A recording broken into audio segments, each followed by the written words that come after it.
Hello and welcome to our podcast, Magic of Both. I'm Ronnie Mazumdar. I have Shudipta Roy with me. Uh, Hello. Shudipta, we talked a little bit about, not a little bit, quite a lot about Euro. We haven't talked much about Copa America. So we are intending to cover Copa America 2021. Um, the quarterfinals uh, are starting from tomorrow. The group stage has been done with. Have you had a chance to see much matches? I know it's probably a bit of weird timing from Europe, but in any case, have you seen any games at all? The early games are like, for example, This I don't know first, the yeah, local thing. local The time first would be around can, afternoon. Yeah, afternoon. yeah, those games are like okay for me, but the rest of them they are like in the in the morning, basically. So yeah, it was hard to follow, and sometimes they don't have these like full match highlights or Yeah. full match rewatch or something like this.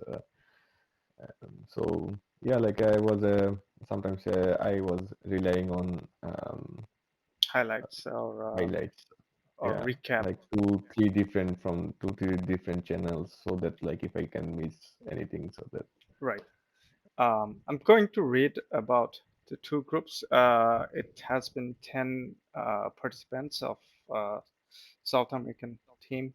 Group A consisted of Argentina, Uruguay, Paraguay, Chile, and Bolivia, and B hosts Brazil, Peru, Colombia, Ecuador, as well as Venezuela. Uh, the tournament is abruptly hosted by Brazil due to the COVID situations and other issues. And also uh, there are certain venues that are not really, I would say, top class venues, even for Brazil. Cities such as Sao Paulo or Belo Horizonte, venues like that are not hosting any kind of matches because of COVID. Um, but anyway, there was five teams on each group, and out of them, four are advancing to the quarterfinals. From Group A, Bolivia has uh, been the bottom one, so they went home, as well as from Group B, Venezuela. Uh, do you how should I put it? Did you have probably watched any games of Bolivia or Venezuela at all? yeah, actually, like Venezuela played quite well against Ecuador, and Yes. yeah, I actually met like two Venezuelan people, Okay. but yeah, like it was interesting. Like their main sports, it was surprise for me. I didn't know about it. Like their main sports is baseball. So yeah, um, like if you think about this, like yeah, Yeah. they did pretty well actually. Like against Ecuador, it was a quite A- nerve-wrecking game. And also, just to mention that this is probably Venezuela's C or D team, not even B team, Yeah, due to COVID. Their star player Rondon couldn't even leave China because of the yeah, COVID restriction from China, as well as players such as Rincon, Joseph Martinez were unavailable. Only one or two players that started uh, for them from the main team was the keeper Farinas, and most of the other, actually, this is their first time playing together. So, and they were very close actually. They were very close to qualifying for the quarterfinals. If Brazil won that game against Ecuador, uh, and Venezuela could draw against Peru, that would mean that Venezuela would advance rather than Ecuador. And Venezuela always have, for some funny reason, has very good records in Copa America, but not very good records in World Cup qualifier. While Ecuador has very good record in World Cup qualifiers, but not very good records in Copa America for very strange reason. So Venezuela normally does very well. I think with the C or D team, they should be. Uh, they had two draws, one loss against Brazil and one loss against Peru. Uh, I thought they fought very well, and and for Bolivia it was four losses out of four. Um, so there are a lot of games to eliminate this two team. Group A, Argentina with three win, one draw is a top placeholder. Uruguay with two win, one draw, and one loss is the second placeholder. Paraguay with two win and two loss is six with the 6 point they've been third placeholder. And Chile with one win, two draws, and one loss is a fourth placeholder. From Group B, Brazil with three win, one draw, uh, 10 points is the top placeholder. Peru, second placeholder with two win and one draw and one loss. Colombia with one win, one draw, two losses is the third placeholder. Ecuador haven't won any matches, three draws and one loss is the fourth placeholder. Uh, where to start? Probably probably with the big boys or big favorites of the tournament. Any we've probably talked a little bit about any tournament or any competition held in Brazil. Brazil, without even that, is a top favorite. But any competition held on Brazil normally ended up being Brazil being champion. Um, have you seen Brazil that dominant, or you do feel there is a little bit of uh, lack of quality in this TTS side, if there is any? Actually, um, actually, I was surprised to see when they're playing with two defensive midfielder, and it's kind Almost of all like games. also, yeah, yeah, except for the first one probably, um, and it's like almost like 4-4-2 or 4-2-2-2 or something like this, um, and um, well, the thing is that like now, right now, there is no one in South America to challenge Brazil, like in toe to toe, and then another problem is like other teams are having a lot of problem, even including Brazil's. There are some problems going on like internally, but still they have the players, they have a good coach, and their technique. His technique is like I would say like yeah, they could actually even compete in the European level, like in Euro or something like this, or even reach if they could play Euro, or they could actually reach in the semi-final or something like this. But the thing is that like it's weird to see Brazil with two defensive midfielder and I know. I was thinking the same way. Actually, I'm going to go with Brazil's results. I mean, they first played the Venezuela's weekend team. They went with 4-3-3, I believe, if yeah, I'm not wrong. but Casemiro was a holding midfielder, and you have Fred, who technically is a second combative midfielder. It's and Lucas Paqueta this start, but anyway, Lucas Paqueta with I'll come back to Lucas Paqueta. He's supposed to be the most creative midfielder on that Mm. Brazilian side, but Yeah, he's not what so far we've seen. He's versatile for sure, but uh, he's not consistent for 90 minutes. He's most of the times there's like flashes here, flashes there, uh, but yeah, he's not someone that can consistently put some ball, such as the last player probably Brazil had is Kaká as an attacking or creative midfielder. Um, I know it's been long that we kind of always think Brazil always plays beautiful kind of football and attacking sort of football, especially their midfielders. Given the quality of midfielders they have, it's been rather fairly ordinary from Gilberto Silva, Dunga, if you remember, and it's always been the wingers coming with some sort of creativity, and in the middle you have Kaka, very modern in the modern time.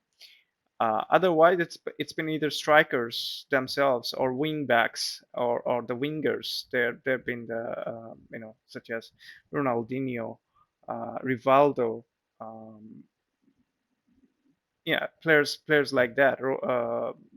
Actually, were the um, wing, uh, the creativity always coming from flanks, as well as the wing backs has been exceptional for years. Roberto Carlos, Cafu, Maicon, um, Marcelo, then Dani Alves. Now they're very kind of handicapped with Danilo, who's not at that level yeah, of Dani Alves. And on the left hand side, they've tried Sandro. Alexandro yeah. is more often attacking minded left wing back, but he sometimes can have very off games. So Renan Lodi, who's a very capable left wing back as well for Atletico Madrid, he has been very good on that position. But mostly either Fabinho or Casemiro, or even Casemiro Fabinho, or Casemiro, sorry, Fabinho or Fred, Casemiro Fred. That sort of pairs are playing in that uh, Brazilian midfield. So Brazil did win 3-0 against Venezuela, 4-0 against Peru, 2-1 against Colombia. It was very tight game. Colombia almost They frustrated scored first. frustrated Brazil, and drew against Ecuador. Um, so you talked about two defensive midfielders, and is Brazil too dependent on Neymar in terms of Obviously. attack? The thing is that like we talked about this thing after the first match. Like they Yes, needed someone like if we were thinking at the time like with 4-3-3 formation. yeah, So like they needed someone to carry the ball to Neymar or like supply like make the connection between the defense or and the make the build up. Yeah, yeah, build make the up play. build up something like this. And the solution was like this formation 4-4-2. Um, but it is so weird to see this formation. Like it's not like when we think about like 90s and like early 2000s, Brazil actually played in this formation, Yeah, and it was a 94. very That brings into mind Romario Bebeto up front, and then you have mm, Dunga, Gilberto Silva, yeah, sometime Leonardo, Juninho, sort of yeah, Maginho. So yeah, that reminds me of that. yeah. Like they they played, and I don't know like. but it's not the same Brazil like the 90s or No. something. There were Richarlison trying to dribble past like probably everyone, but he Well, couldn't actually. Richarlison has a very good pace about him, and sometimes he can score some very good goals too. Uh, but I have to ask you something here. So, except Neymar, Brazil tried in striking position. Sometime with 4-4-2, Brazil had Neymar up front with Gabriel Gabriel Jesus, Gabriel Mm, Barbosa, also, yeah, Gabigol. Then I thought Firmino Firmino. as was probably the best uh, in that Colombia match because he has been very intelligent about his touches, his positioning, and his Also, like when he was dropping, like he can he link up. like does, yeah, he So does it with Neymar yeah. needs that link up because you Mm. cannot expect, although he's a very talented dribbler, but you cannot expect Neymar to dribble past 2-3 rows of defenders and players, and it becomes predictable after a certain point of time. And What was your question? Like, oh, my question was, so I've seen Gabriel Jesus as a number nine, especially in Manchester City. I've seen Bobby Firmino as a number nine, but a different kind of number nine who plays to middle. But with Tite, this Brazil, I've seen them being placed at flanks, and Richarlison, who plays at flanks, being the middleman in the attack. So I got very confused with that kind of system, and I don't know if that's a better use for Gabriel Jesus. I mean, Jesus can play definitely as a. Sometime he played in that, with Aguero in Manchester City. He has uh, he has the pace, he has the quality to play there. I'm not saying that he cannot, but is that the best use for so many good number nines in Brazil? well, sounds like I don't know, like w- it's hard to actually it depends on like coach's mind, like what he wants from the team. Like if you want to kill the game, you want you need some sort of like certain sort of player like it and Brazil like always go for will always go for the kill, and now Or at it least, depends on like yeah, yeah, and now it depends on like how you want to kill it. yes, Gabriel Jesus has a tendency to move it to the wings, like to like like a walk between the center backs and like yeah, with the wing backs and stuff, like the gap between those defenders, and he stays the defenders like really well. So like if you want to start with him, well you will need Neymar, probably.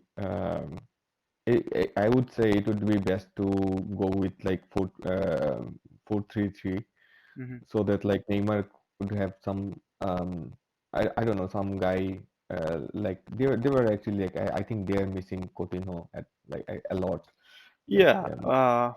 But what but struck if we very, if we, sorry, go ahead. like yeah, Gabriel Jesus can also like play as a second striker, so.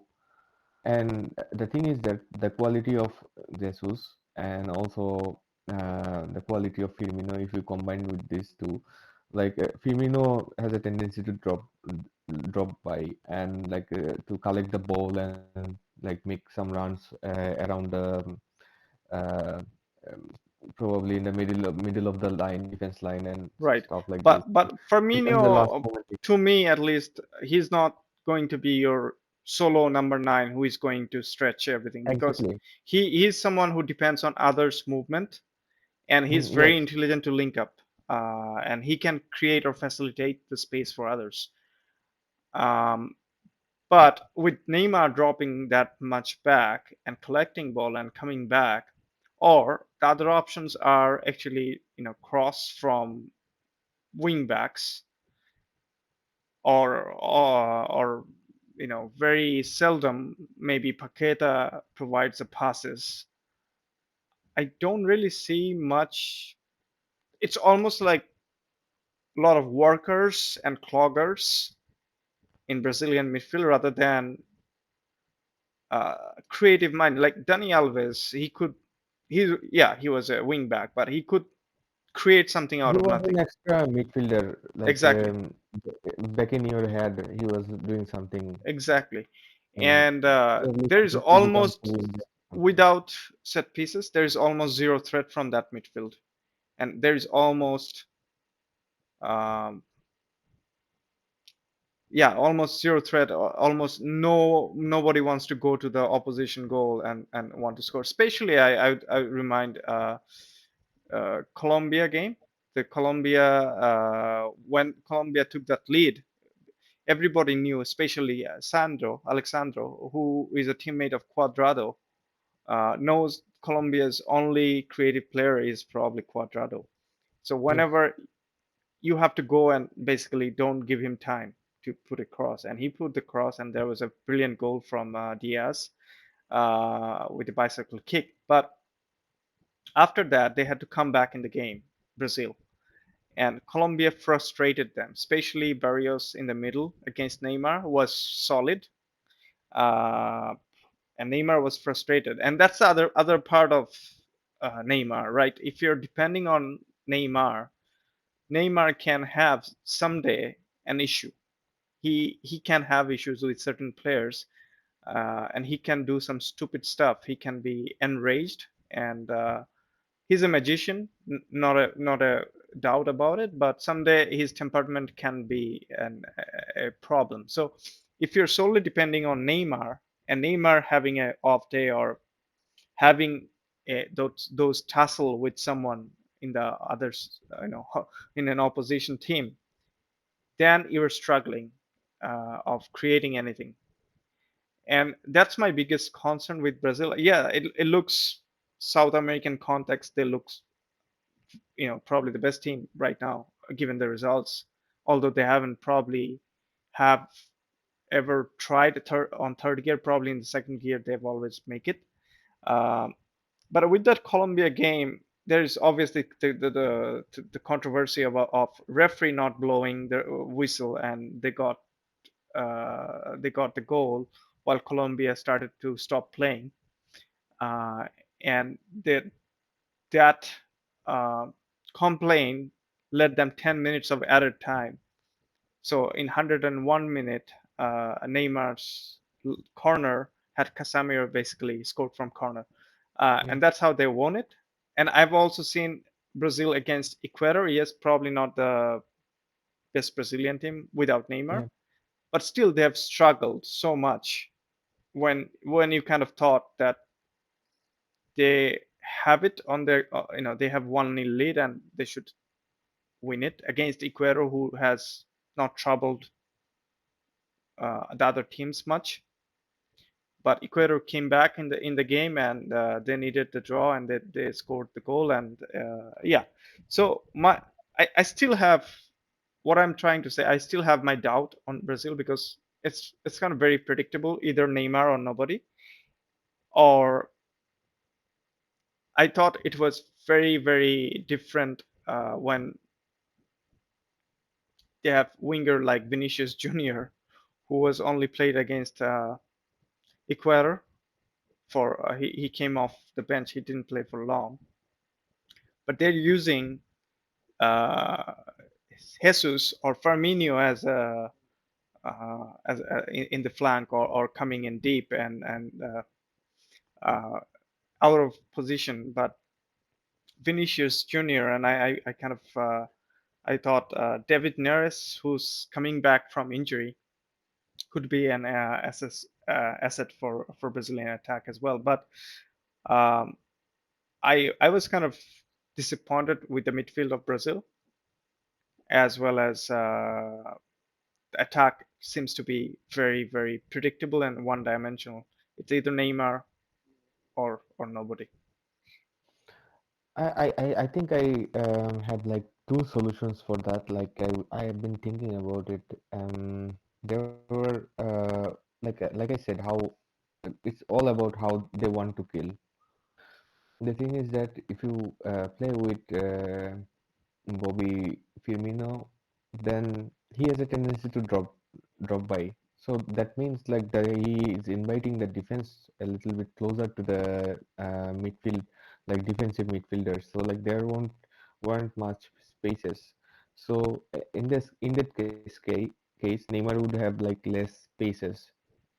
You know, if the South American team, they have a tendency to play with like back four, they they wouldn't actually break it. I don't know for some reason, but if they play with like three in the back and like two wing backs, and then that would be actually like a Better damage idea. against like, yeah, because then they have to move into the middle and there is nobody, and that's the problem.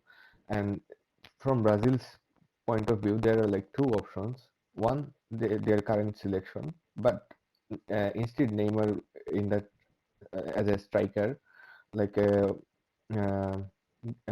Firmino could start with Gabriel Jesus, like with in 4-4-2, Neymar in the wings, so that like one guy would like stress the defense, like Jesus, he will stress the defense, and Firmino would like drop by to create something, so that like then they can actually have like these two players like in the left creating a triangle, so like there will be more passing option, and Alexandro overlapping. It would be a pretty good system to attack. And there is another, like if you play with like Firmino, then it shouldn't be with like 4-4-2. It It's would be almost you a need a two wingers for him to run. yeah, yeah, exactly. And most likely it would look like I don't know, like he has this sense to drop in to collect the ball. So it would be more like 4 as a false line situation. So, but the thing is that like you would It need would be more someone like like 4-3-1-2 rather than 4-3-3. yeah, exactly. So like you would need someone creative in the box to like make those like small. And that might open the door for Neymar to dribble, pass, or link in, because Neymar definitely can link up and Firmino can link up, and that might. Also, like they need another guy who can actually like Well, it seems to take. Richarlison is a favorite for some reason. I don't know. Probably he's scoring But for Richarlison is not like a number eight. They need a number eight at that position now. Like I don't think there is there is a number eight. Although that's the the problem actually. Like although Lucas Paqueta looked a little bit, because I remember against Peru, Lucas Paqueta were tried in the top three. and and you were talking about Paqueta. Problem with Paqueta, like Leo is a completely different team. They expect actually different sort of like a movement from him also. Like in Brazilian team, I think he's juggling with these two things. He's a new player. It is hard to like accommodate in a player in a team full of like stars But and stuff like this. here is my question: what if, as you said before as well, Brazil wants to go for win always. Yeah. They have managed to score, no problem about it, but it seems like they always struggle against a team who wants to park the bus, such as Colombia. Colombia didn't want to play much, except few counterattacks, but they had the solid 4-4 wall for Brazilian team, and Brazil struggled. Same goes for Ecuador. What Brazil actually drew, yeah, without Neymar, but still they drew. Uh, and that I thought I see the same pattern. Now Chile is the opponent for the Brazil in the quarterfinals. Chile is not the same Chile that with beautiful Alexis Sanchez and Prime Vidal and Aranguiz, and yeah, they're still there. Sanchez is not fit yet. Vidal Aranguiz probably is going to start with. So Chile might take some notes from there, and if they can be compact, and the format of Copa America right now is uh, if there is a draw in 90 minutes, it goes straight to penalties, not to the extra time. Uh, so anyone can park the bus and hope that they don't score, or they frustrate a team like Brazil, who themselves starts with two defensive midfielders, which kind of baffles me. But anyway, and yeah, it could be interesting. But I do feel that there is a kind of team that can frustrate Brazil, that has a quick counter-attacking capacity, such as Colombia or Ecuador, and they've shown that because Peru is not as defensively organized as those two, or say for example Venezuela tried. I know the score says 3-0, but up to 71 or 72nd minute it was 0-0. So Brazil was struggling and there was penalty. So Venezuela did that up to 70 minutes. Now the question is if anyone can really go there and be that team that frustrates Neymar, and in order, by frustrating Neymar, you are basically going to frustrate Brazil as well. Actually, they tried to close the gaps between Brazil.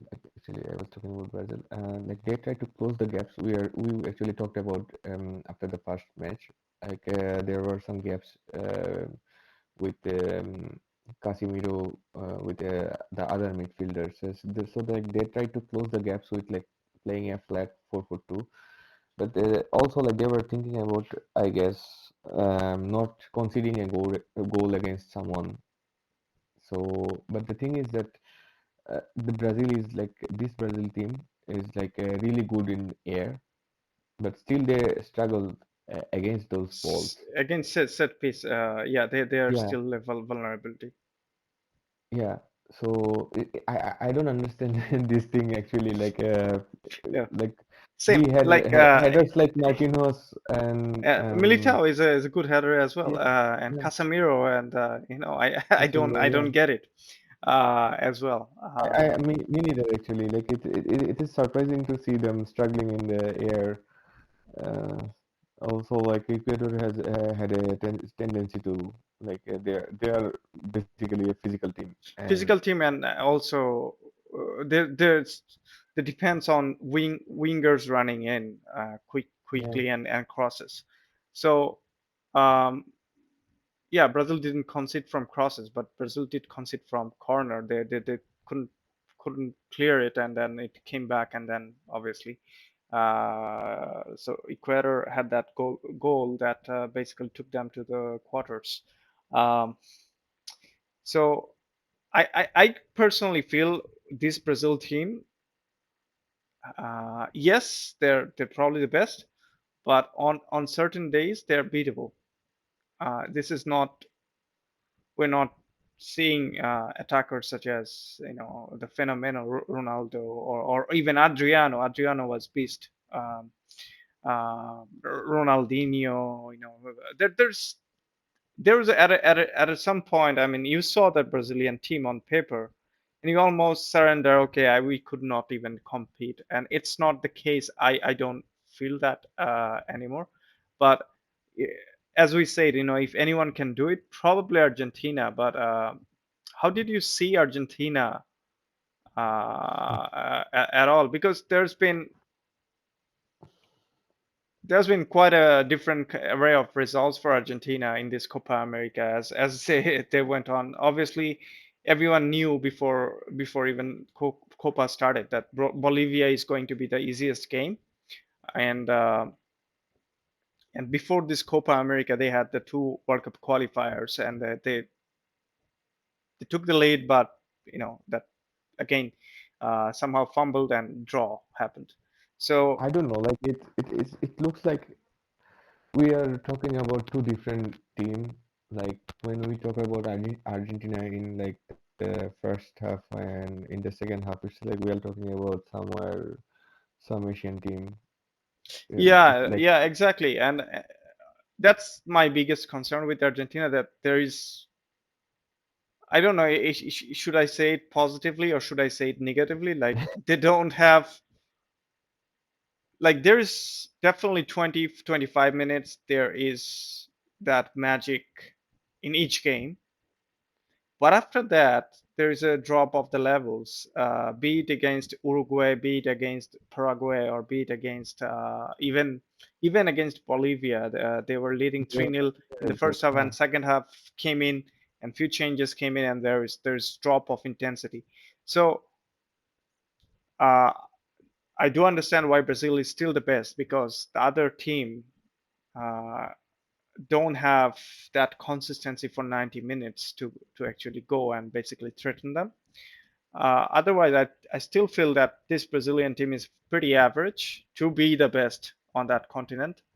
But with Argentina, it's a little head scratcher. So I have it. I have a bit of tactical board. I've tried to see what Argentina did for the entire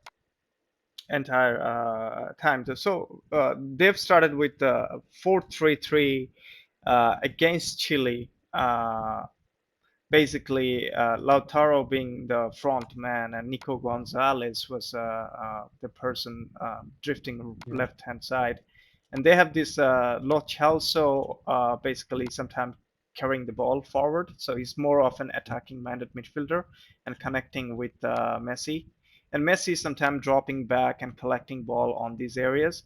But what they had in those moments is Paredes, Lo Celso, De Paul, and Messi. And De Paul is a guy who is a two-way midfielder. He basically covers Paredes as much as possible and try to be the cover for Montiel. And Tagliafico started on that game as well, and Otamendi and Lucas Martinez Cuerda and Emi Martinez on the goal.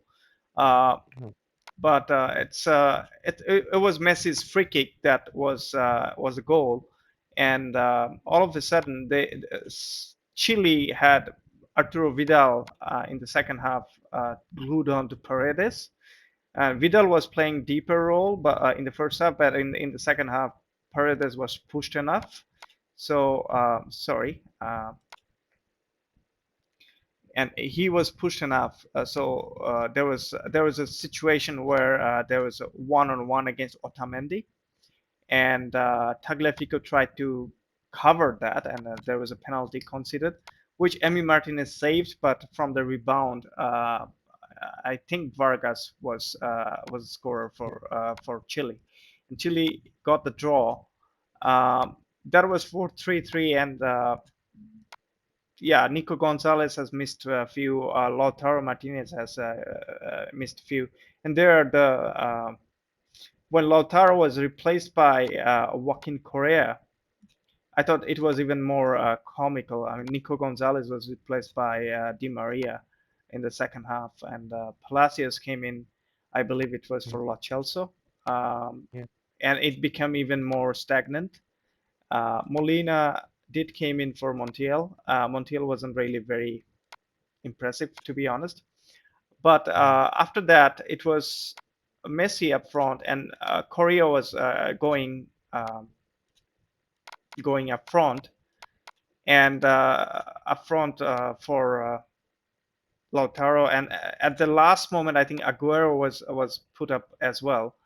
But what I'm going to say is Correa was the one who was dropping back whenever Chile was getting the ball. So it was a little bit funny because Correa, Joaquin Correa is known for his attacking skill, but he had that instruction to drop back from striking positions to cover the defense.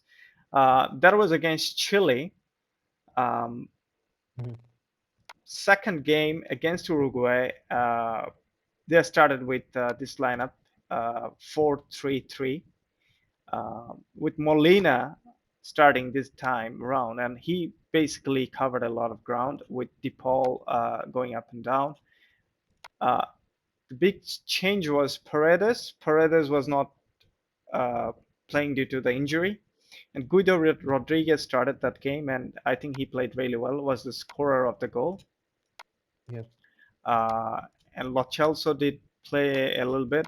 Um, well, Gonzalez was later replaced as well, but again, it was Messi on that area from the corner, which basically had that Guido and others were around, and that was the only goal. But after that goal, they decided to drop back almost to this, and yeah, it was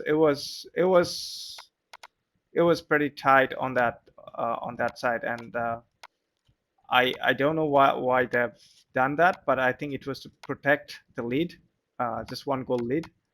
Um, the change was Romero was back in, so the defensive line looked solid. Um, Otamendi even looked okay against Suarez and Cavani, and Uruguay was struggling as well, and there was um, not much effort from There them as weren't well. actually any threats because like their formation is basically plain. So like Argentina tried to copy this formation like 4-4-2. Yeah, exactly. Like you put it here, and and yeah, it and was like obviously there was a better, but bit of still, change here and there, yeah, but what I thought was yeah, what I thought I was it was pretty after that goal, which Argentina got in 17th or 18th minute. I was mm, pretty kind of solid, and then again, Lautaro was replaced by Joaquin Correa, who was ordered to uh, to come back and cover this space. So I think they were covering the space from Nico de la Cruz of yeah, Uruguay, and uh, and on that side, Cavani was very very well protected on by Molina and DePaul. Uh, but yeah, that's against Uruguay. And if we go a little bit forward with Paraguay, they had a different kind of system, more kind of 4-2-3-1, with Di Maria and Papu Gomez starting. Paredes and Guido was the two holding midfielders, with Guido and basically covering, and Paredes going a little up. But we saw Messi dropping down a lot. But in that on that note, Papu and Di Maria did a lot of running from here, and yeah, Argentina did score from an assist from Di Maria, um, basically Papu Gomez scoring, coming yeah, coming from wider areas and finding a space. yeah, And after that, again, Argentina basically went back to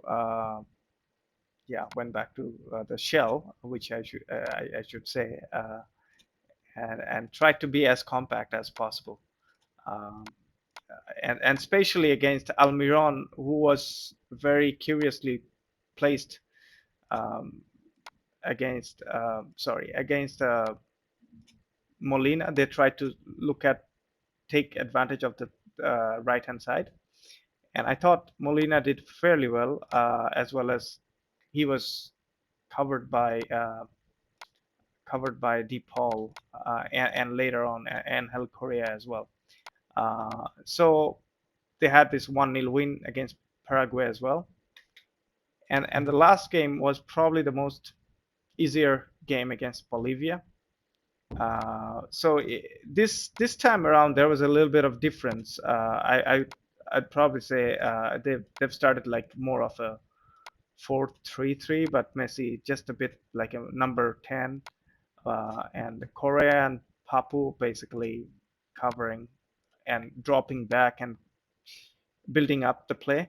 Uh, and also Palacios was more towards helping Guido, but also tried to coordinating, while Montiel and Acuna was more of a attacking left back, and he has won a lot of ball recoveries as well. Uh, And I would say like he had the best match actually in the whole tournament, Aquina.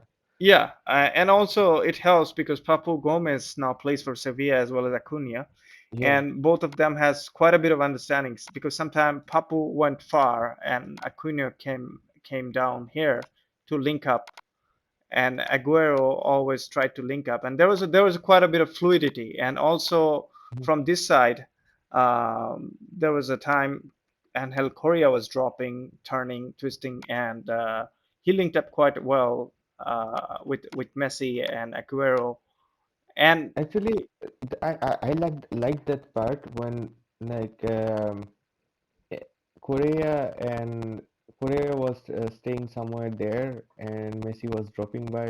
Aguero is like moving there, and sometimes he was dropping to collect the ball. yes, Then like the combination between these two, like Aguero and Korea, like I like this like a lot. This was actually like after a while I have seen someone like I have no idea like how can I say like I had like no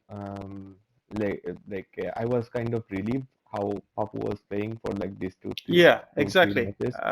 So exactly, like I wasn't actually like thinking about like capturing these balls from Messi from these areas. So like I knew that he would catch it or yeah, like exactly, and pass the ball to Equina and stuff like this.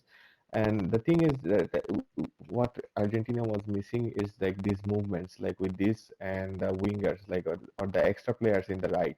yeah, And that I actually like when I like the part when he wasn't dropping and Palacios was covering this field, like this portion, and Messi was dropping to connect with the play and eh, basically Korea stressed the defender, and suddenly when they both dropped and there was a space between Messi, like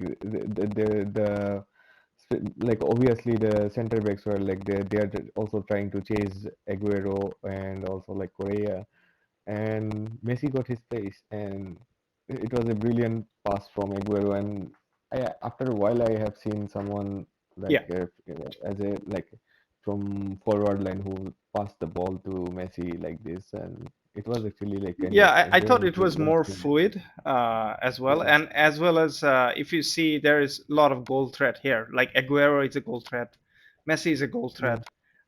Correa was constantly up and down and collecting balls, while It's Papu, unfortunate he wasn't actually scoring like in this tournament, but I liked his movement. But I wasn't actually liking the moment when he was like after securing one goal, then he was dropping by to like really deep. yeah, he And was the way giving right. they're defending, it's like pre 2010s football, you know, No, I totally like get it. Yeah, it's like playing in 90s, and like nowadays actually defending doesn't have to mean like park the bus and stuff like this. Even like yeah, I totally get it. defensive team, they actually go for every ball to try to win the ball and try to make like 1 2 passes and like try to attack the opponent. It's like that this, and what Argentina is missing is this like But going at to the every ball, you know, like no, no, I even if you are even totally. if you are Sorry, go ahead. even if you are like defending like all the time, then like you have to go for the ball.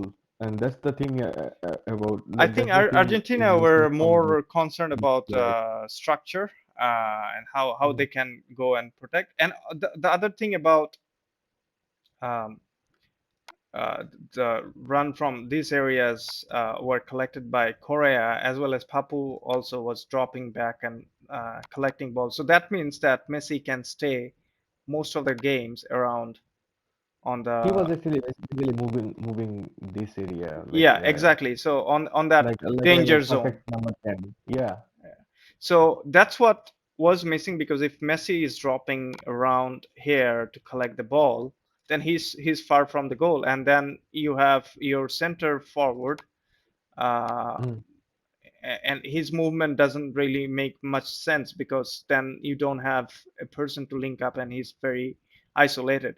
And that's what I thought was happening before.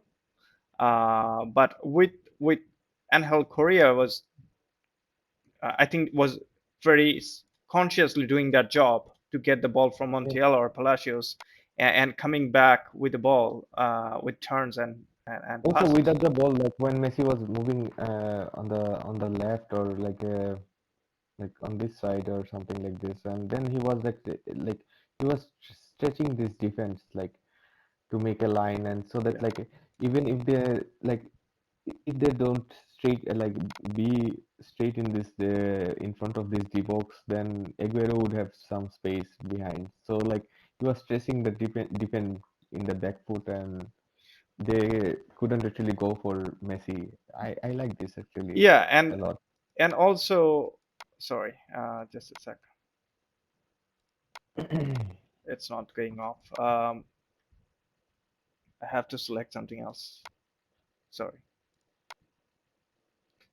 Yeah, with Acuna was constantly moving up and down, and Montiel was a little bit let off for me. Also Palacios, he didn't do enough for me. But I think what was important, to have that much of four players, or even five players on the attack, it was Yeah, enabled by Guido Rodriguez, because he's probably, I'm not saying he's a better player than Paredes, but he is more natural number five and has better positioning exactly. sense, and he can You put. probably talked about it like before the tournament. Yeah, Yeah. we did talk about it, and that, because Paredes was always the starter for Lionel Scaloni, always started. Yeah. So Guido didn't have much chance, or he probably played some substitute coming off the bench sort of games. And one more thing, like Paredes could start in this position actually because he is this sort of player. But that's Paredes doesn't really. He himself said that he doesn't want to be anywhere else rather than as a holding midfielder. But that was exposed by the two games that was drawn in World Cup qualifier, as well as this first game against Chile. He was pushed by Vidal, and then he had a little bit of tough time. And if you have seen, after Palacios was replaced by, I think, Lo Celso, um, Yeah, and Papu was also replaced, and I don't know, Nico Dominguez or probably someone came in.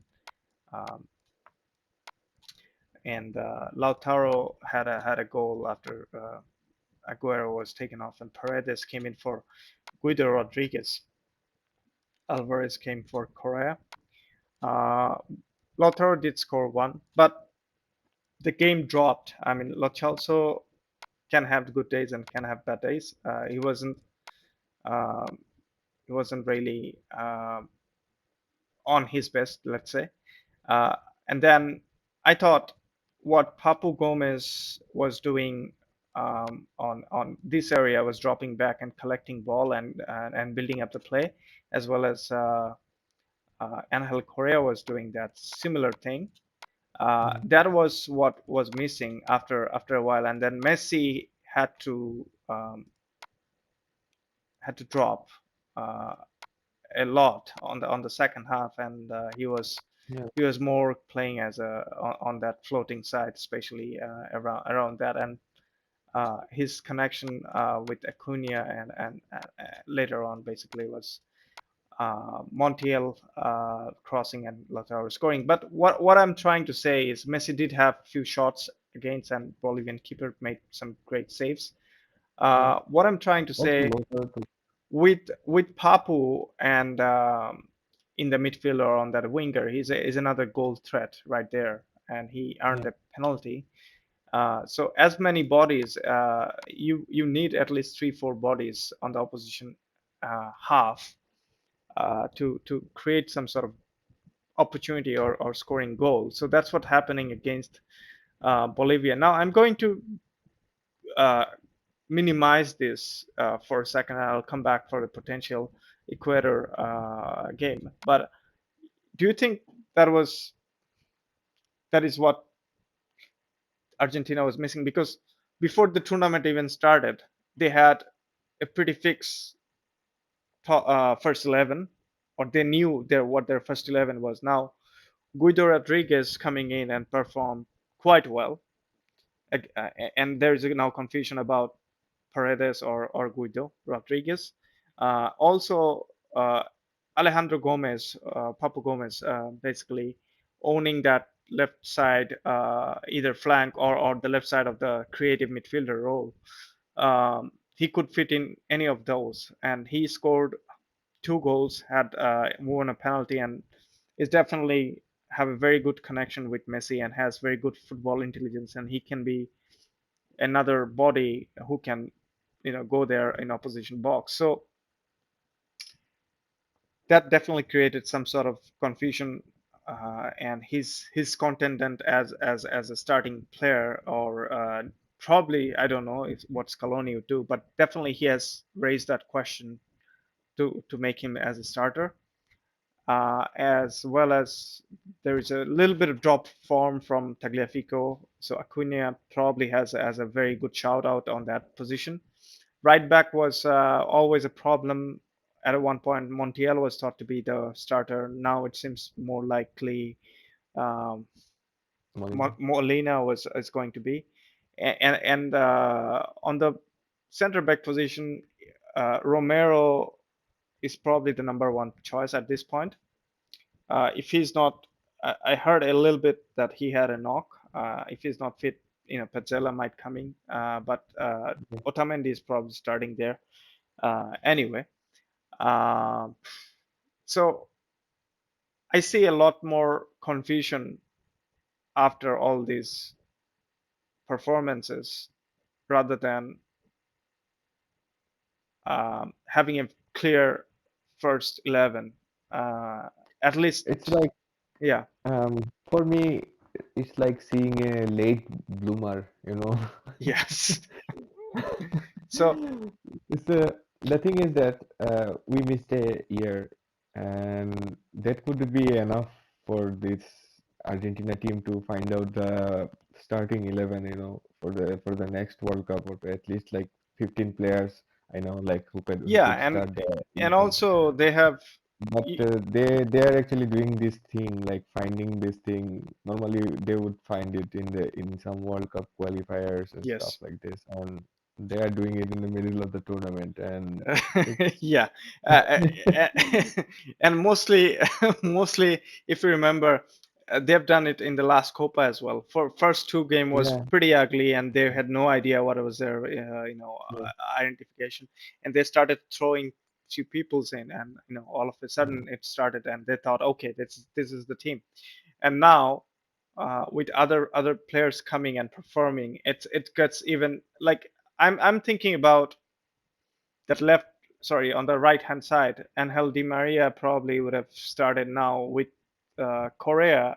Angel Correa have a shout at least, or at least has a chance coming from the bench. I actually like Correa more than Di Maria, because Well, after Di Di Maria Maria, had a like, very good performance against Paraguay. That assist as well. well, like we will need his like experience, like in the deadlocks times, like in after 70 minutes it's like draw, it's going to a draw or something. then you will need someone like Di Maria. But I think Correa should start because of his movements again, like in and out, and also like in the like these vertical moves. And what I like the most, like other than Messi, and Messi, we expected actually like these things from him. Like it's not nothing Yeah, new, it's a but messy level. Yeah, yeah, we should almost not like even think about yeah. talking about But the Messi's thing is, level. yeah, but the thing is that like what I liked about this team is like how Papu Gomez is performing and how he linked up with um, Aquina in the left, and I'm Yes. actually like thinking about like uh, they should actually start. Yeah. And Tagliafico is like he's a good So we are we how can I talking say? about sorry, there was a bit of echo. Are we talking about the game against Ecuador? Yeah, we are talking about the game Okay, against so Ecuador, I have and something up for it in the tactical board. Uh, oh, I heard that that's what's going to be their uh, first 11. I think Lautaro is starting without any doubt, and Messi is definitely playing. I heard that Nico Gonzalez actually will oh play, no. and there is a confusion about I have a Guido or Paredes have there. Yeah. Depaul is definitely starting there. Molina is a definite starter. Otamendi is definitely starter. There's a confusion about Tagliafico or Acuna. And there's Mm, a confusion about Romero Pezzella depending on Romero's that knock. If he mm. recovers, he will start. Otherwise, Pezzella will start alongside with But Otamendi. I also like Martinez in the center back position. Like Lisandro Martinez, he also played really well. But the thing Lisandro, is that yeah, yeah, yeah, but the thing is that they would probably go with Otamendi because of because experience. not experience. Like they would need someone who can actually like fight in the air, and Ecuador is like is more physical Yeah, than any other team they and have that's why like, faced in this tournament. Romero is very vital. Who is very good at air. Yeah. Uh, but again, I don't. I mean, I've seen flashes of Argentine team can be very good at attack, Mhm. and then they could go into shell Yeah. and somehow squeeze out the defense with the presence of Romero and also Molina looked Mhm. a lot better than uh, what we've seen previously. Yeah. But and also Guido Rodriguez covered his positional sense is way better than um, say Paredes on that position. Yeah. Uh, and I think what Guido does gives a little bit of freedom for other attackers to join the attack. And this would be a very interesting because Scaloni's team, almost Paredes is the face of Scaloni's team. And if he starts or he goes with Guido Rodriguez, that would be interesting. Um, but anyway, I heard that Nico Gonzalez is starting because of Nico Gonzalez had very good game against Ecuador back in 6-1 win in Mhm. 2019 September October. It was a friendly, but that was a different team. Now they have a different coach, ex Boca manager Alvaro Gustavo, uh, and I think Ecuador. The reason they're probably still thinking of Tagliafico is Tagliafico they think is a better defensively than Acuna. I don't agree though, but and always they try to attack from the flanks and a Mhm. very physical team and very quicker as well.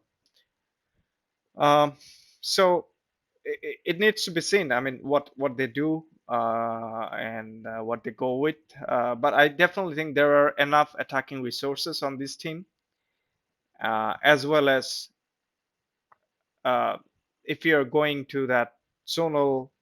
defending, they can have they can squeeze out something out of nothing because of there is a bit of solidity at the back, and um, also from the wing back, which right back it was always a problem for Argentina. Most of the goal was conceded by the right back and center back such as Otamendi.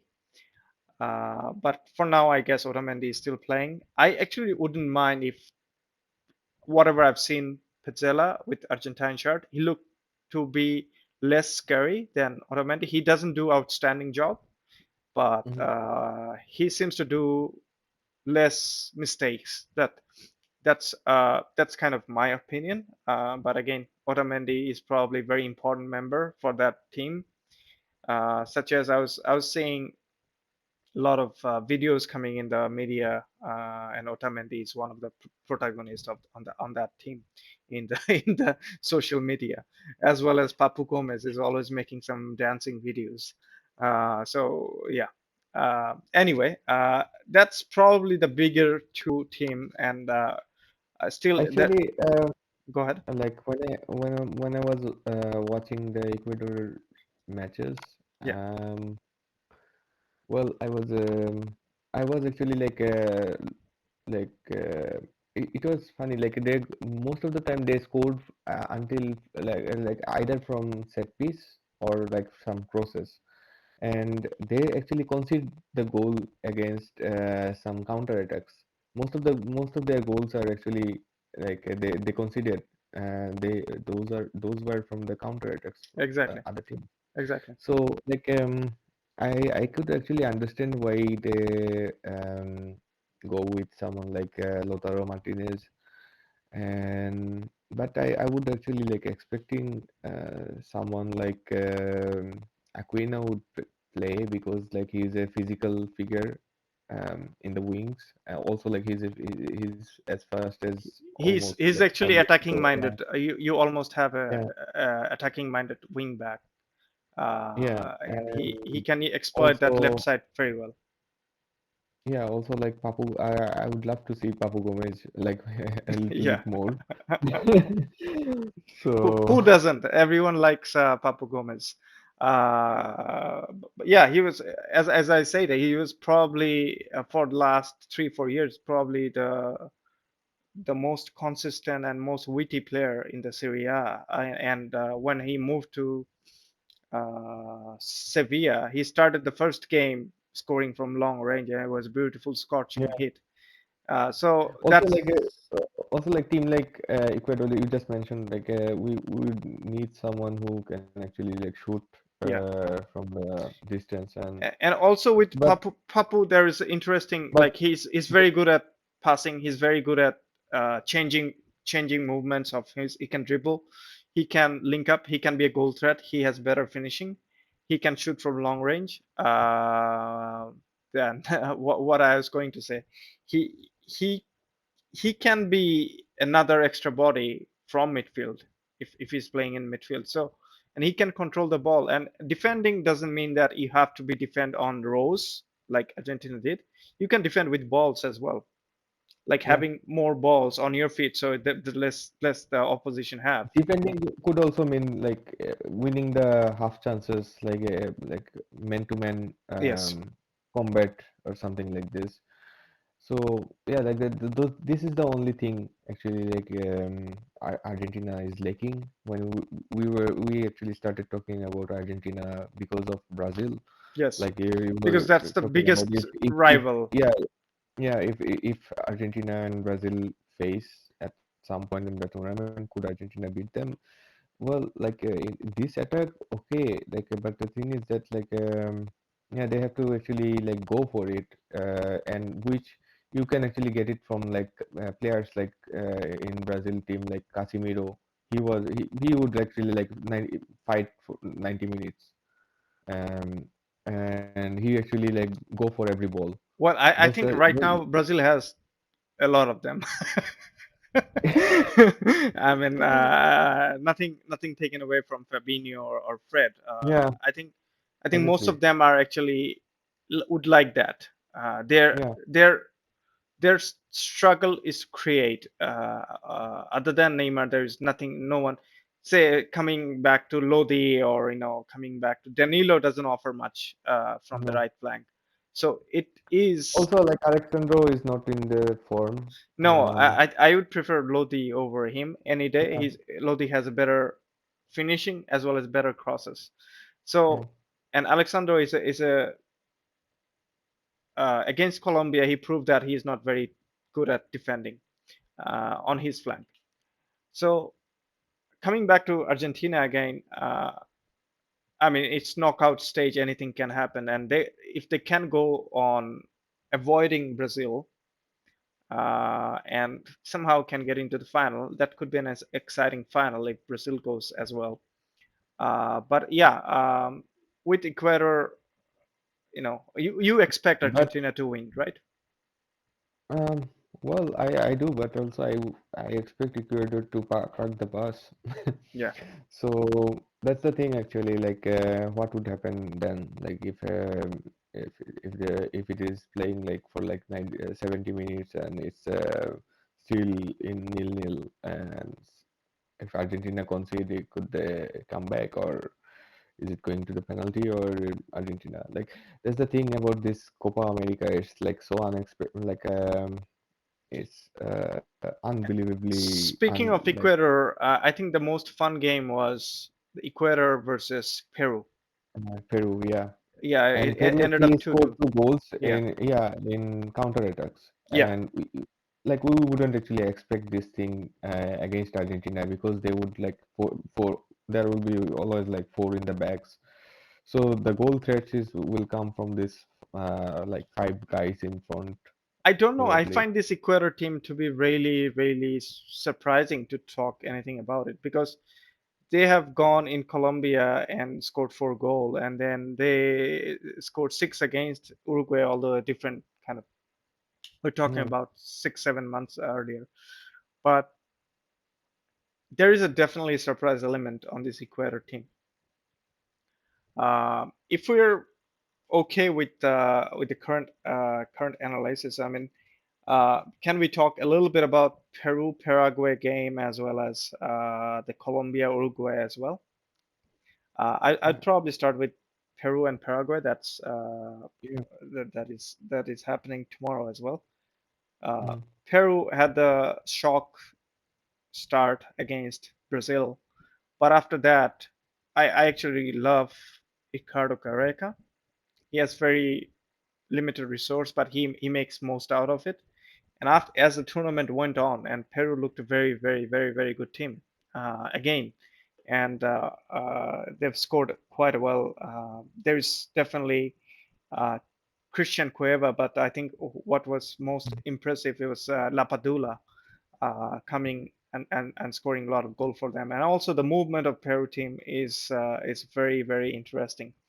Um, I thought the use of the wing backs and they're not really very good at defending, but they can rapidly go to the attack and surprise the opponent.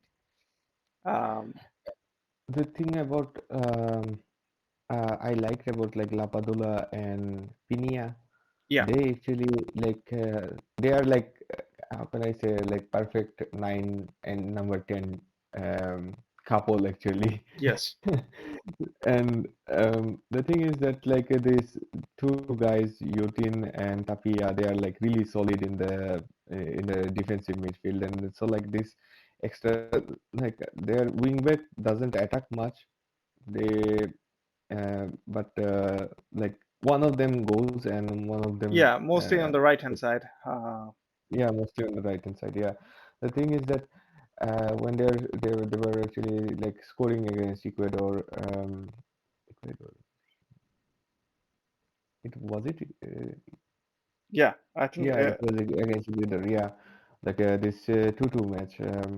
Yeah, they pose a physical team like Ecuador. They weren't actually like physically as strong as Ecuador, but the thing is that like they were moving the ball from the right to these diagonal passes to the midfielder or the wingers, and they it actually opens up the Ecuador. Like it, they were like kind of like trying to hold them back like with like pulling their jerseys or stuff like this, and And it was I think they have changed a little bit on their tactical balance as well. I think against Brazil they started 4-3-3, but later on I yeah, think they've started to make more as a 4-2-3-1 mm, sort of formation to adapt those guys like Pina and Carrillo yeah. and Cueva attacking from the left hand side, and obviously Lapadula. I think after that. Um, I mean, they had a bit of question mark on the front up front, but Lapadula seems to found his form and he's scoring for fun. Um, so yeah, Peru is definitely when they're on form very eye-catching team to watch, very good-looking team to watch. Uh, Crisp passing and the movement is very eye-pleasing to watch, but they definitely have some weaknesses against certain teams. Uh, but yeah, definitely they do pack the punches. But the thing is that Peru is not the team who will like sit around and defense and Yeah, stuff. It doesn't seem so. Like no, even if they want to, they couldn't actually. Like don't have those sort of players. exactly. Like And they I are kind of like a neutral attacker or something. yeah, Um, you can expect some sort of attacking fluidity with this yeah, like team. a some fireworks in the middle and also like Yeah, up front. yeah. And also, if we see a graph of Ricardo Gareca, what if he has done from 2016 that Copa America that happens, and he ended up 2019 Copa America being in the final, the runner-up.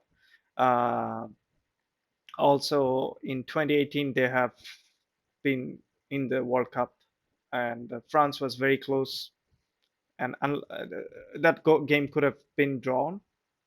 I remember Cueva missed the penalty. Yeah.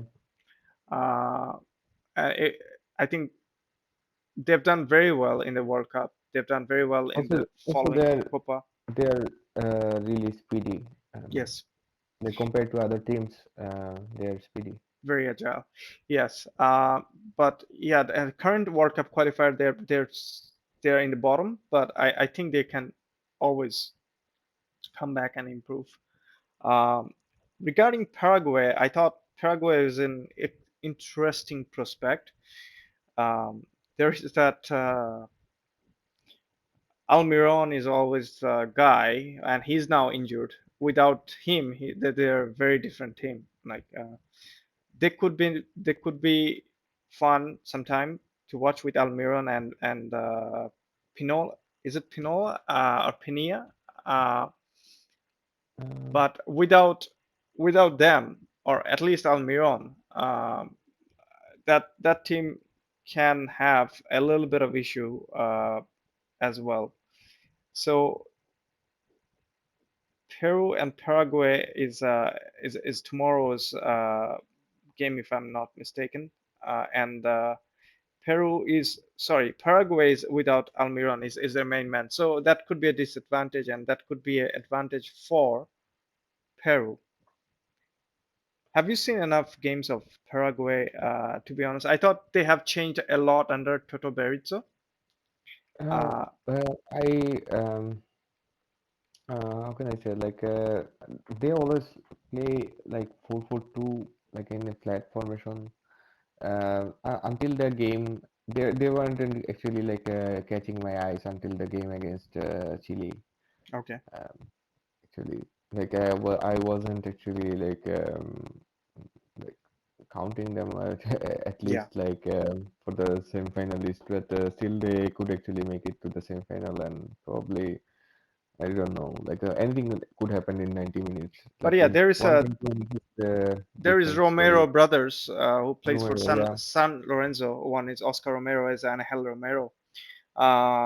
They're quite they can be quite and Espinola I was talking about, right wing back. He can be quite dangerous on that flank as well. But without Almiron, that might change a lot as well. and they're They don't always have this without Almiron, like they don't have the finisher they need because they always like if you they are also like depending on crosses and set pieces and set stuff like pieces. this. Yes, yes. Yeah.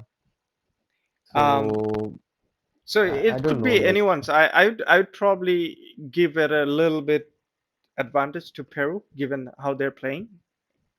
And yeah, that's what I'm actually like thinking about. It's like 60-40 for Peru. yeah. Uh, now And the I also situation. trust and I admire Gareca as well, and it's been quite phenomenal for Peru team. Uh, but yeah, that could be an interesting game as well. The other quarterfinal is between Colombia and Uruguay. Um, your thought on Colombia so far? How they have done? Uh, Well, with all those players, like now they're aging or out of form. I don't know. yeah, but what So I thought with Colombia was very like they don't have much creativity except at Cuadrado, not, yeah, uh, and a guy could have been used as a number 10 is Murillo, who plays Murillo, yeah, wonderfully in Atlanta, and he wasn't used much by the coach Rueda, and also goes with two defensive midfielders, Barrios and someone else as well, and yeah, Sanchez from Tottenham as well as Yuri Mina is a good pair. yeah. Ospina is a good shot stopper, but Ospina has weakness on crosses and Ospina is, yeah. corners. Also, yeah. The thing is that except for Brazil and Ecuador, I haven't seen um, any aerial goal threat in South America. Yeah, I Because I, I I get it. Yeah, well, to an and extent, yeah, Colombia has a can be a goal threat. and Say for example, they have Dufan Zapata. Uh, Zapata is kind of like out of form now. yeah, Like true, but still, I mean, what I'm talking about aerial threat is Yuri Mena is an aerial yeah. threat. But Davidson like you said, Sanchez. like yeah. But But like I my said, major problem with Colombia when this, the coach basically excluded James Rodriguez, the best player, excluded that, and then potentially their best informed player Muriel is not even starting on that game. yeah. He's either coming from bench or not even used against a game in Brazil. And It's that Brazil game, it yeah, it was they've almost done it um, by playing defensively, but again, I mean, but it was actually it would be a different game against Uruguay because like Uruguay would like to like sit on their back and observe and try to sneak in. Um, and both of the team will go for the second ball on the air. So we could see a lot of jumping in the midfielders, stuff like this. yeah. It would be like it is just to kill the times and I to I press would something actually go on out of. and say this game we might see Uruguay as as an attacking team actually, Yeah, given that um, but like the thing is that one of the team will go in attack. Both of the team actually like really good in defending. yes, Like they won't actually give opponents any spaces or yeah, something. So like they would like to play in their comfort zone. So like I would say it would be it will it be could tight. be I don't know. It will be I tight. don't know. Like it could be also like it could be ugly. Yeah, yeah. No, no. I totally hear you. But what I liked about Uruguay as a the first game they've got beaten by Argentina by 1 goal, and after that game, I think there was a game against Chile that they drew Yeah. 1-1, and then they had to win. against Bolivia they win 2-0, and then against Paraguay they win 2-0 as well. But against Bolivia they have tried something very different, and that's why Bolivia game is probably more important for other team to try something differently. I think they were playing more of a 4-4-2, and then they went back to 4-3-1-2 with one enganche. They have the enganche Arista Keita or Arista Keita. That's how they pronounce his name. He is an emerging number 10, and he played fairly well for in that number 10 traditional number 10 role that is almost extinct right now, with Nandes, who's a midfielder, now been deployed as a right back, and he gives them that right hand side attacking option, as well as Vinia on the left hand side is a very attacking left wing back, and that gives a lot more control for Nico de la Cruz and Valverde to go up Yeah, and down, as yeah, well yeah. as Vecino is sitting, or Bentancur or Vecino are basically sitting on that uh, number 5 role. What I was a little bit interested to know, I mean, I probably later got informed that Ronald Araujo, the Barcelona center back, is not Mhm. fit yet. That's why he didn't play any games. But Jimenez and Godin still is a dominant center back pair, and Muslera is there for forever, and you have Suarez and Cavani up front. Yeah. And but the problem with Uruguay is that their knockout games from 2014 or 15, only Cavani scored. No, nobody else has scored after in the knockout stages. So that has to change, as well as they have a pretty interesting young star. I think it's Fernando Torres came in Yeah. a game against Paraguay and made a difference on the left flank. I think there is a little bit of promise, and if Uruguay can beat Colombia and Argentina can beat um, Ecuador, they will meet again in the semifinal, which should be a very different game than what we have seen in the group stage. Well, the thing is that um, how can I say? What I do I like would about say, Uruguay is that they have very good strikers who can score from anything, and they have that solidity. But I was not sure about how they create something, and if they could find that Nandes and Vino from both sides, and also that number 10 role is actually given by number 10, a traditional number 10. So that would be interesting. I mean, we have seen that from Colombia previously, from Quintero and James Rodriguez. Both yeah. are missing. They don't have any kind of creative force. So we're talking about this game. This game might, uh, very strangely, we might see Uruguay to be more kind of trying to attack, and Colombia sitting back and basically trying to counter. Uh, One more thing I would add about this, like um, uh, the thing is that like this Uruguay is Suarez probably hasn't find the net. So um, Yeah, Suarez, with his movement, it seems like either he's not 100% fit. yeah, it seems so. Like he played a pretty good season with Atletico Madrid, and Even though I should say on that Atletico Madrid season, he almost always looked unfit, but he scored yeah, the games.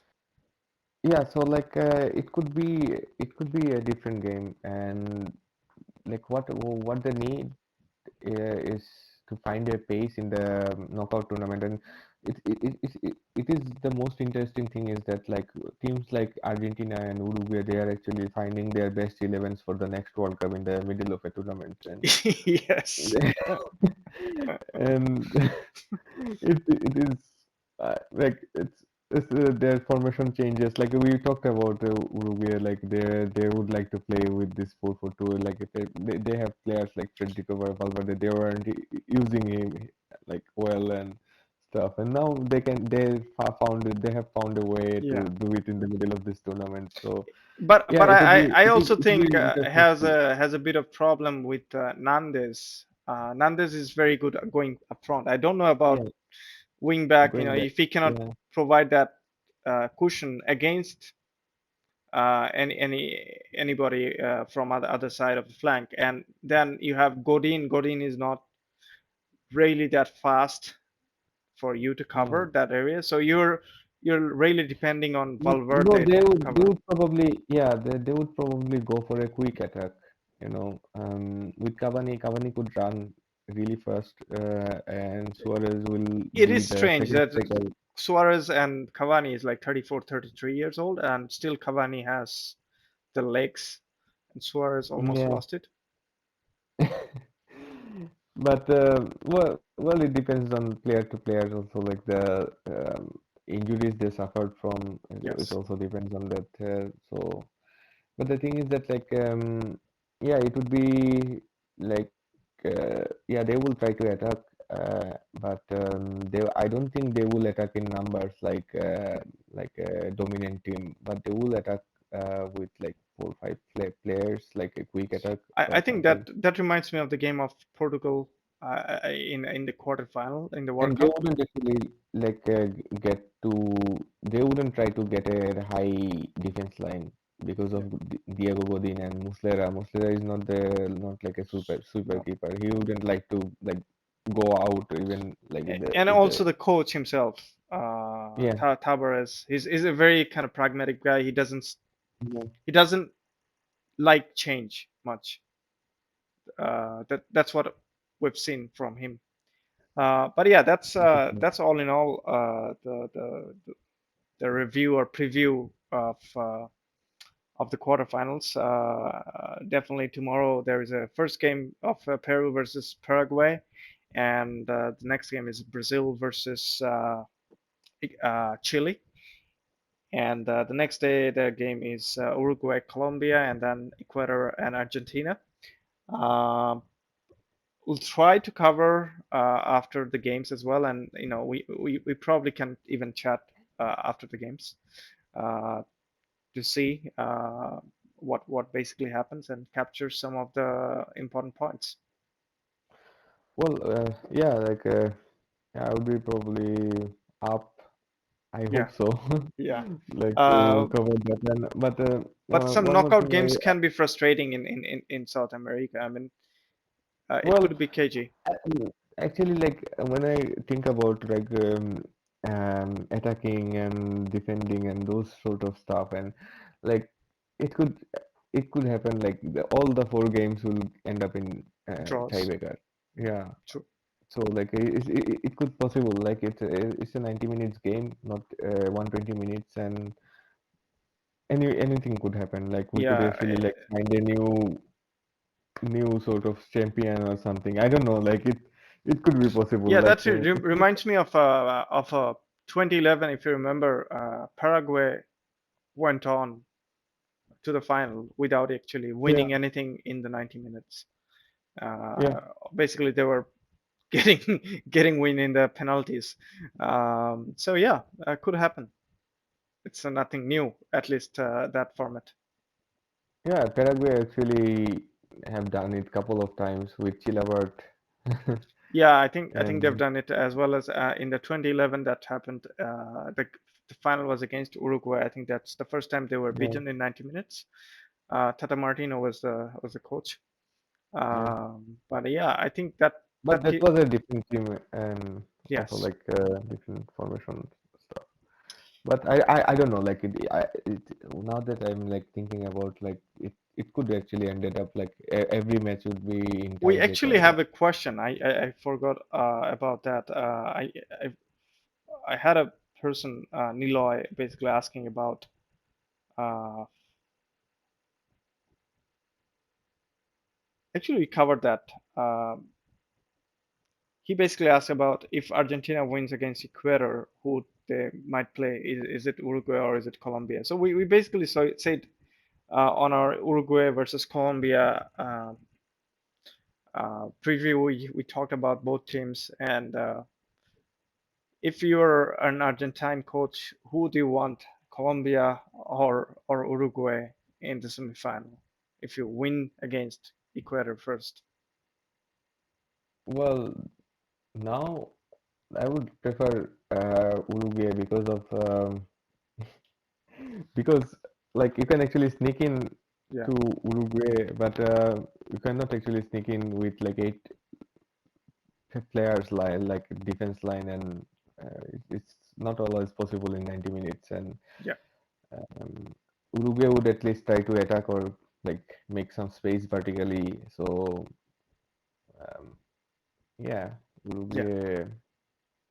Uruguay would be the preference. At least the attacking team would be. But like I said, like it's like the moment I like every time I think about this thing, like it should ends in 90 minutes, and Yeah, I don't see it is happening in every matches. Like yeah, probably Brazil could beat, but the other three matches could end up uh, yeah. in tiebreaker. So in tiebreaker, I mean, 90 anything could minutes. happen. Yeah, Like 90 Lionel Messi minutes. could miss penalties, Mbappe miss penalties. So. Well, yeah, true, true. Um, So yeah, I no. don't know. Like even you can see like when we yeah when we would do the semi-final talk, we wouldn't actually be able to talk about Brazil and Argentina because they are already just gone. I hope So not. At least that would be a huge thing if Brazil gets eliminated in Brazil. That would be a huge thing well, before final. yeah. Hmm.